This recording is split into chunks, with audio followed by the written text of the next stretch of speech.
उन मैनेजर्स को अभी आपने जिक्र भी किया है, मुझसे पूछा है आपने कि बाज़ मैनेजर से मेरा वास्ता भी रहा है, उन मैनेजर्स को जो सांप का किरदार अदा कर रहे हैं, जो अपने बच्चों को भी डस रहे हैं। जब उनकी माशरे में रिप्यूट ख़राब होगी तो उनकी बच्चों का नुकसान होगा फ्यूचर का। जब वो अपने कंसल्टेंट्स के साथ, अपनी टीम के साथ ज़्यादती करेंगे तो टीम उनकी जाएगी, और जिस कंपनी का वो खा रहे हैं वो उनकी दूसरी माँ है जिसका रिज़्क खाते हैं। जुबली के साथ भी वो बेसिकली धोखा कर रहे हैं।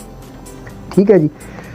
तो अभी रिसेंटली देखा आपने कि एक साहब हैं, उन्होंने मेरे साथ फ्रॉड किया, डंके की चोट पर किया, लेकिन मुझे जिस बंदे ने मुतारफ़ करवाया था, ये काफ़ी लंबी वीडियो अगली होगी इंशाल्लाह ताला, तो उसने आज मुझे कॉल किया और कहा जी मेरा क्या तल्लुक़ है, मैंने आपको मिलवा दिया ये, जबकि वो हर चीज़ में वहाँ पे मुलव्वस था। मैं किसी का नाम नहीं लेता, एक साहब GM है, उनका मैंने नाम लिया, हालांकि वो बहुत ज़्यादा उन्होंने ज़्यादती की।